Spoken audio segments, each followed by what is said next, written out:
Wurms, a relatively random creature that roams Tyria and occasionally serves as an incredible boss fight. On the surface level, this is a pretty random idea to make a top 10 list about, but Guild Wars 2 is a massive game with so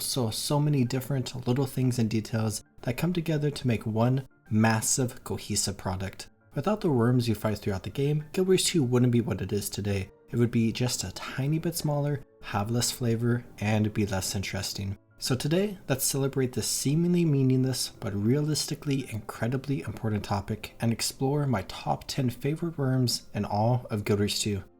In the number 10 spot is the Pernicious Viper. This is a worm, but maybe more accurately a snake, that you can find during the human personal story for anyone who picked that their greatest regret is not joining the carnival, where you can find this little creature, also known as Wrigley, during the Floating Griswold story mission where you are investigating the circus, and the fabulous Chakravarti brings this out. Where during the performance, it goes rogue and the player character has to defeat it in order to save the crowd. Now this is pretty low on this list because I think, while this is a worm, it's supposed to be a snake, but Guild Wars 2 doesn't have too many snakes, so they went with a worm model instead. But I still find this to be a very cool worm that plays a pretty interesting part in the story here, and this is always a memorable worm for me since my first character, who I no longer have, was a human engineer who played through these missions.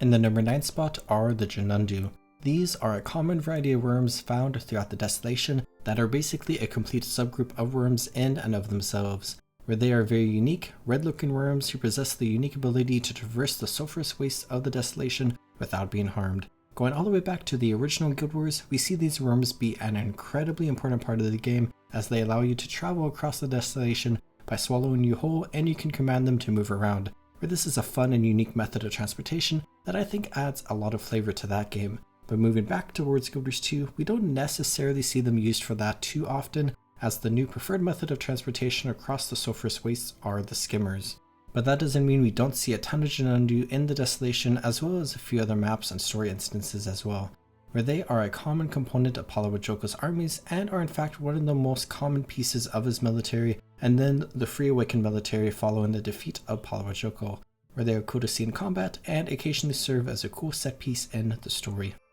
In the number 8 spot is the Great Jungle Worm. This is a very cool world boss that you can find in Caledon Forest right outside of the Twilight Arbor, where the area all around here is super cool with the swamp and all these mysterious heads, but you have a large event chain around here where you help fight the corruption in the swamp, and it culminates with this giant worm breaking free from the ground and attacking all nearby allies. At the end of the day, this is a pretty easy world boss to defeat, especially since it is located in a starting zone, but I still find it a lot of fun, and I think it is just a well-designed event as a whole, where relatively recently we saw this world boss overhauled to get updated mechanics and whatnot, which definitely improved the fight quite a bit. I think this world boss is definitely a great large-scale boss to introduce new Guild Wars 2 players to as they begin exploring the game, given how it has interesting mechanics, is a pretty cool looking boss, and is fought in a pretty cool looking area.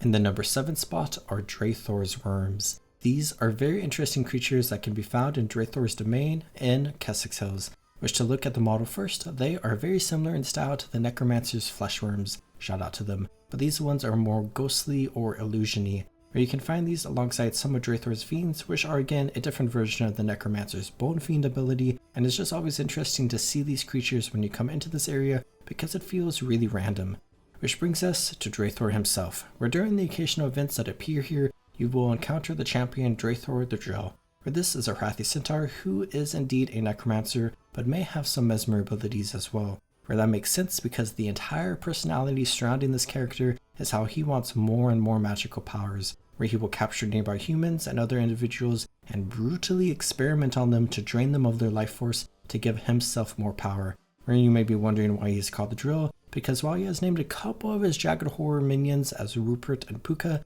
he has also named a massive drill Pathfinder, where he uses this giant drill in order to experiment on others, and this is just an insane storyline that I think a lot of people miss as they come through this area, where if you ever happen to fight some of Draithor's Wurms, maybe stick around for a bit. In the number 6 spot is Issormir, a classic. Anyone who has played through the very start of the Norn personal story will know this worm very well, since it is the final boss of the Great Hunt story mission, where you come out into the world to participate in the yearly Great Hunt, and Newt Whitebear himself captured this giant ice worm from Lost Wurm Cave further north in the Wayfarer foothills, where you go around the Borealis forest hunting smaller animals until the main hunt begins, where you charge up Hangomar Climb and find some smaller worm hatchlings at the top, where upon defeating some of them, Issormir will burst out of the ground and attack the player character, where this is a very simple boss fight, but just like all the other main bosses in each of the different tutorial missions, is just super cool and a fantastic introduction to the game, where once known players kill Issormir, they complete the Great Hunt and become known as the Slayer of Issormir, where you can return to this place in the open world and find Issormir's body with a hero challenge that you can commune with to gain a hero point.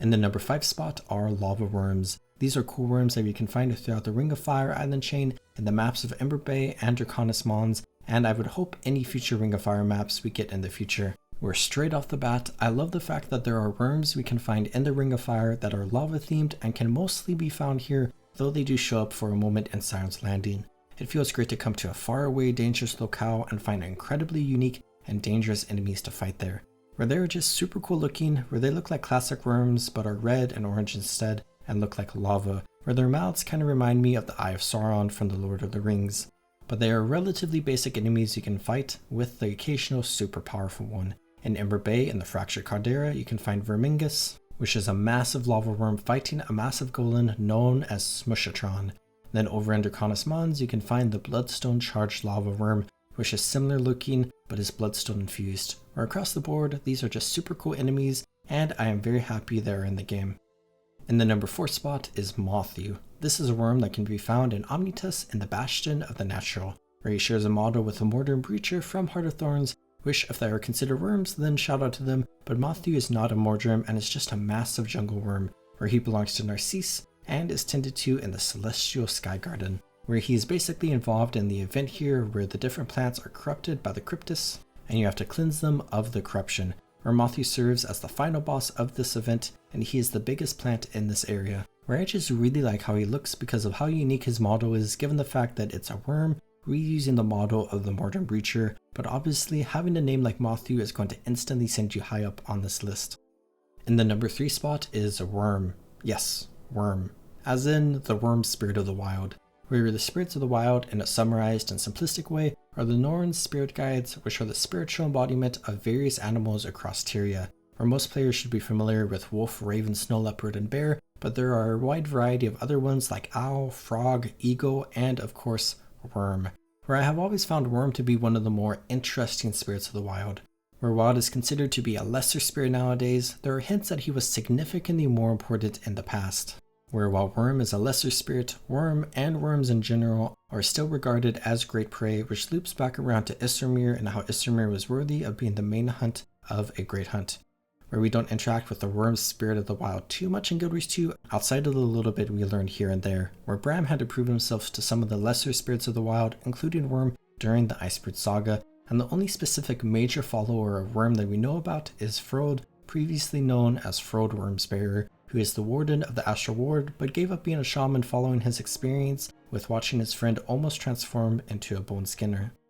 In the number 2 spot is Frostmaw. This is a champion ice worm that can be found in Bouldermouth Vale and Lornar's Pass. Where on paper, this is a really random worm that a lot of people probably don't even know about, but is a worm that has always been super interesting for me, where he is a part of a random event in Lornar's Pass that is kind of off in a corner of the map, and there isn't much use to come here and do this event. There's no specific major rewards or anything. This is truly just a random event that you can do out in the open world, where he is a champion, so you may want to bring a friend or two with you when you try to beat this boss, which makes this event even less worth it to do at times. But a very interesting piece of story going on here is how this worm, Frostmaw, shares a name with the worm Frostmaw the Kinslayer from the original Guild Wars. Where in the Eye of the North expansion, you can dive into the dungeon known as Frostmaw's Burrow, located in Joggle Moraine, and eventually work your way through the dungeon to defeat this giant worm. Where in canon, Frostmaw the Kinslayer is killed inside of this dungeon, which brings us back to Guild Wars 2, where we have this random worm that has the name of Frostmaw. There are no specific connections between these two worms, and the likely story going on here is that whatever developer implemented this random event thought the name of Frostmaw was cool and named this worm that, likely without remembering that there is a slightly important Frostmaw in the original Guild Wars. But we can do some headcanon and believe that this Frostmaw is an offspring of the original one. But one final piece of this worm that makes it special to me is how an old friend of mine who used to play Guild Wars and Guild Wars 2 really liked Frostmaw from the original Guild Wars, so much so that he named his Guild Wars 2 character after the Wurm, which when I found this Wurm after having met him, I promptly freaked out. But now, the number 1 spot. For my favorite Wurm in all of Guild Wars 2, and should I say Wurms because it's triple trouble, something prepare for trouble and make it triple, or something along those lines. From the starting experience in Queensdale, where you fight little old worms and farms, you advance through the game and will eventually reach this moment in Bloodtide Coast, one of the greatest world bosses in Guild Wars 2. In fact, my favorite world boss in all of Guild Wars 2, Triple Trouble, is just fantastic, for this is one of the biggest world bosses in the game and is truly epic, where the map has to split up into 3 groups to fight 3 different worms, Crimson, Amber, and Cobalt. Where Crimson Wurm is pretty basic, where you just collect colored pheromones by running around in a circle. But Cobalt Wurm is a little more interesting, where you have to get some powder kegs from slightly tricky to reach locations and explode them on the worm. But then Amber Wurm is super cool, where you have to get eaten by the worm, grab a harpoon gun from a partially digested adventure inside of the stomach, get spit up out of the worm, and then use the harpoon gun against the worm. Where I love all these fights, especially Amber Wurm, and I think there are fantastic challenges in the game, where all 3 worms have to die at around the same time as each other, where the 3 groups who decapitate the worms, which leads to each group fighting a giant worm head that is flailing around on the ground. Where upon all 3 worm heads dying, the teams beat the boss, and players can collect the rewards, where I just love this fight a lot. So much so that it is in the number 1 place on multiple top 10 lists. Where Amber Wurm in particular is just so much fun, and I highly recommend that any player who hasn't done this world boss yet does so soon.